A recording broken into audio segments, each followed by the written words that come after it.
Vamos ver quem perde. Ai, vamos ver quem ganha. 1, 2, 3 e já. Ai, de novo, vai.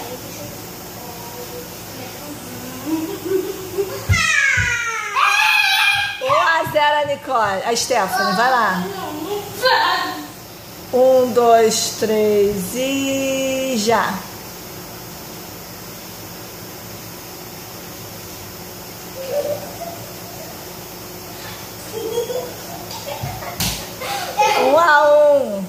Nicole e Stephanie, vamos lá. 1, 2, 3 e já.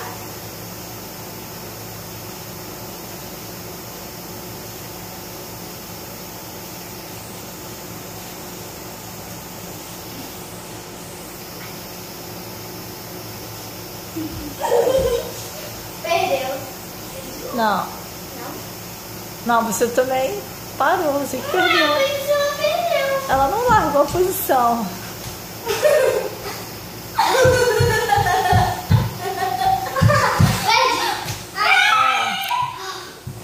1, 2, 3 e já. Não tinha perdido, tinha sido a Stephanie. Então tá 2-1 a Nicole. 2-1. Vai lá.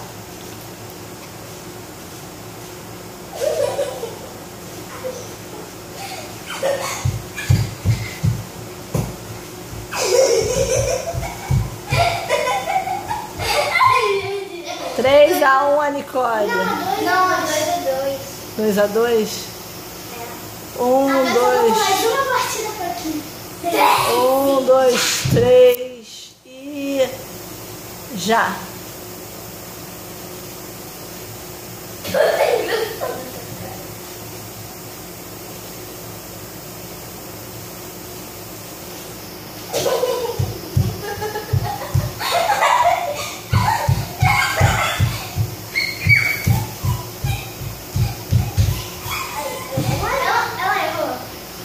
Ela errou, porque ela não podia se apoiar em nada.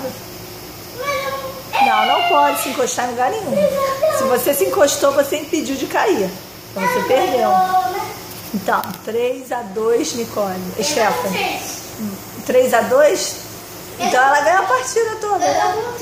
Então, a vencedora foi a Stephanie, da brincadeira de um pé só, na posição do on. Então tá bom, gente. Então, foi isso. Espero que vocês tenham gostado. Clique em gostei.